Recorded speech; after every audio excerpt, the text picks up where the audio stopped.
To another big story, WJZ continues to follow tonight the possibility of the National Guard hitting the streets of Baltimore. This all comes after President Trump signaled he intends to send federal intervention into Chicago and Baltimore.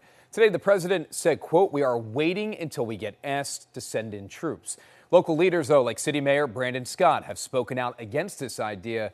Governor Wes Moore spoke today saying how he feels about the president's words in the midst of a drop in crime throughout the state. When the president from the Oval Office calls you natural-born killers, children who are born to be violent, I say this: I respect the office, but I will never honor ignorance.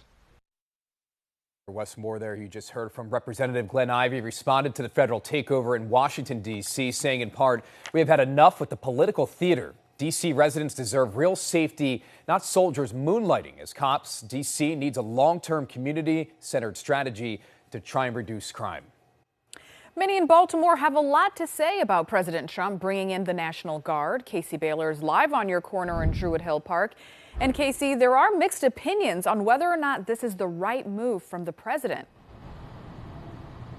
Nikki, I spoke to a community activist as well as a businessman here in Baltimore, both on different sides of this conversation. Now, one person thinks that bringing in National Guard troops could change the tone of safety here in Baltimore, but another person fears, that this could actually target vulnerable communities.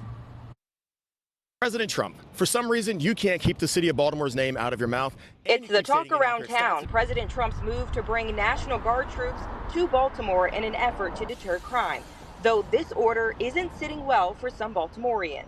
I'd like to invite you out to Baltimore and show you around our great city, plus teach you some of its amazing history and show you how safe it really is. The National Guard is just not the solution in Baltimore City, in a city that has made so many strides. Elijah Miles is the founder and chairman of the Tendea Family, an organization focused on community safety and violence prevention.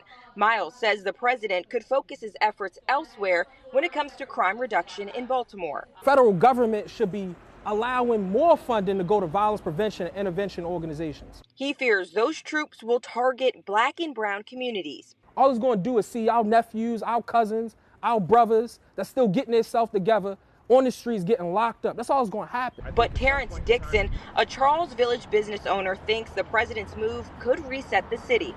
A refreshing of everything. And those National Guards coming here to support these police is to help these businesses. Businesses like his who have seen multiple break-ins. Despite city officials saying crime numbers are down, Dixon says it's important to look at how residents feel about living in the city. The overall safety and community comfort of Baltimore City is gone. We don't want a hand out, all right? We're looking for that hand up, to lift us up so that we can handle our own business and take care of each other.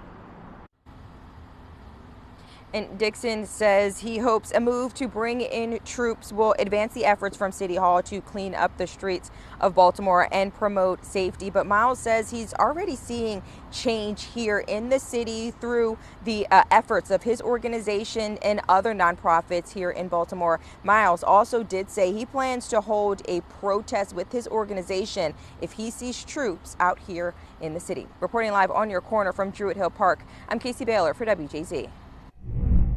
A lot going on there. Casey, thank you. Let's get